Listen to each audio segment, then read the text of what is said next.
Science of Getting Rich by Wallace D.Wattles. Few months ago, I was with a friend who believes money isn't that important. While engaging him in a conversation, he asked me, "But can't anyone become successful without becoming rich?" You sure know the kinds of people who ask such questions, right? It's the people who have lost hope in life that think they don't need much money. Maybe that isn't a kind statement, so let me reframe it this way. People who think they can be truly successful in life without much money are people whose self-esteem has been damaged by the society and the wrong educational system. Can you truly become successful in life without much money? Except you want to become a Catholic monk. I'm not serious.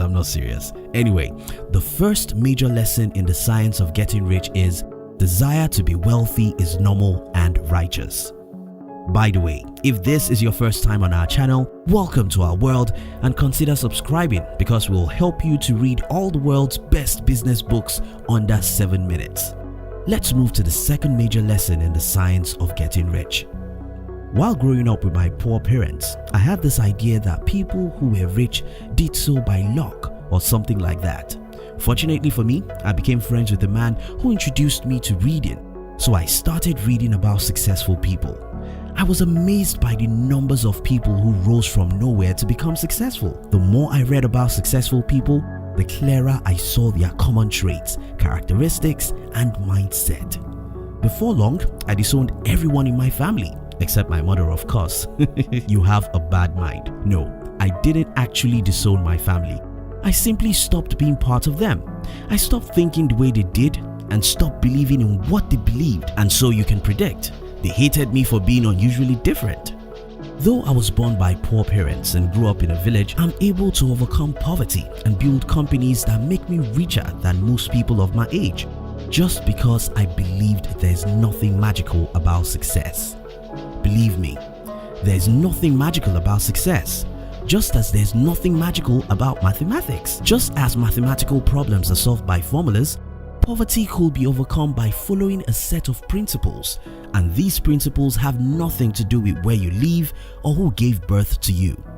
The second lesson in the science of getting rich is wealth creation has formula. If Wallace D.Wattles claimed that wealth creation has formulas, what then are those formulas? Well, unfortunately, principles of wealth creation are too simple for most people to believe they'll work. Take for instance, it's easier to worry about your poverty than to pursue wealth creation.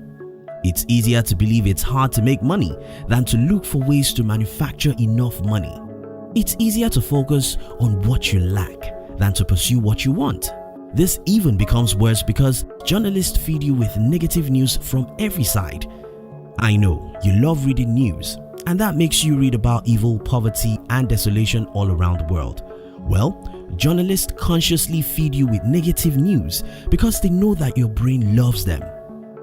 In the other side of life, there's happiness. In the other side of life, there's joy. In the other side of life, there's abundance. Though the journalist won't show you much of the other side, you must consciously focus on the other side. If you want wealth, don't think poverty. If you want abundance, stop worrying about scarcity. Now, I see you're thinking the laws of attraction. You're right. The third major lesson in the science of getting rich is focus on abundance, not lack, if you want abundance. Take a moment to think about this. More than $4 trillion roam around the world every day looking for whom to grasp it. The unimaginable amount of money exchange hands every single day, moving from people who love to consume to people who know how to create values. Now, this is where I'm heading to. With $4 trillion moving around the world every day, how can so many people believe that money is scarce? I'm very sorry. If you believe money is scarce, you've probably been deceived by the society and the school system, which programmed you that you must work all your life for money. Money is scarce if you have to work for it. Money is too much in the world if you have to manufacture it. To manufacture money, you must take time to understand humans' want and take time to study marketing and other related business subjects so that you'll be able to sell values to the rest of the world and make more money than most people in the world. The fourth major lesson in the science of getting rich is nothing in the world is scarce. Not even money if you know how to manufacture it. While growing up as a young guy, I have few friends who are good readers and positive thinkers. In fact, we started a club then and named it The Optimist. Now you have the picture of how much we have read Normal, Vincent Peale. However, more than a decade after, today I still have some of these friends who are still struggling financially. But why? Positive thinking alone cannot make you rich.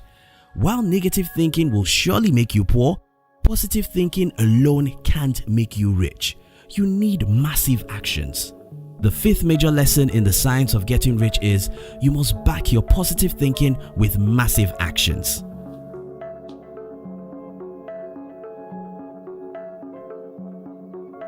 What lessons do you think I missed in this book? What points would you like to add? Which good book would you like our team to summarize next? We love to receive your comments. If you love this summary, our team will be very happy if you can like this video and share it with your friends on social media. You can look at the description box to download my free business book, which I call The 13 Secrets School Did Not Teach You About How to Be Rich. And look at the screen now to click the next video we recommend for you. We love you.